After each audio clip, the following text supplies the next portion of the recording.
President William Ruto has urged countries across the world to explore alternatives to use of plastic bags as part of efforts to tackle pollution. Speaking today at the United Nations office in Gigiri, Nairobi, during the opening of the third session of the Intergovernmental Negotiating Committee on Ending Plastic Pollution, the head of state asked producers and innovators to rethink plastic products and packaging to reflect the principles of reuse, refill, and repair.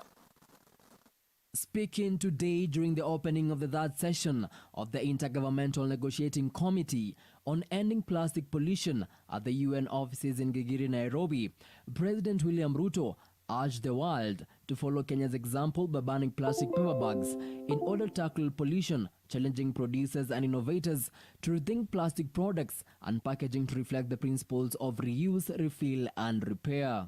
I would like to affirm Kenya's commitment to ending plastic pollution. We demonstrated this commitment with a ban on the manufacture and use of polythene bags in 2017, followed closely in 2020 with a ban on single-use plastics in protected areas such as national parks, forests, and beaches. Further, in July 2022, Kenya enacted the Sustainable Waste Management Act, which made our country the first in the world to subject all products, including plastics, to extended producer responsibility.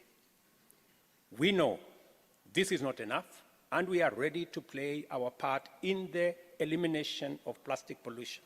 President Ruto argued that there is need to explore alternative options such as non-plastic substitutes, alternative plastics, and plastic products that do not have negative environmental, health, and social impacts, at the same time challenging African plastic alternative industries to become market leaders and drive economic growth and transformation on the continent.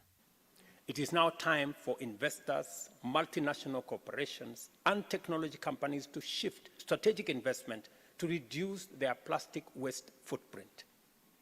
We call upon producers and innovators to rethink plastic products and packaging to reflect the principles of reuse, refill, repair, and repurpose for exploring alternative options such as non-plastic substitutes, alternative plastics, and plastic products that do not have negative environmental, health, and social impacts. The head of state also expressed concern that every year, more than 400 million tons of plastic waste are produced globally, emphasizing that such kind of pollution on the environment is unacceptable.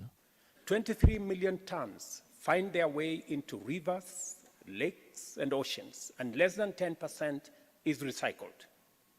Across the world, 46% of plastic waste is landfilled, 22% is mismanaged and becomes litter, while 17% is incinerated.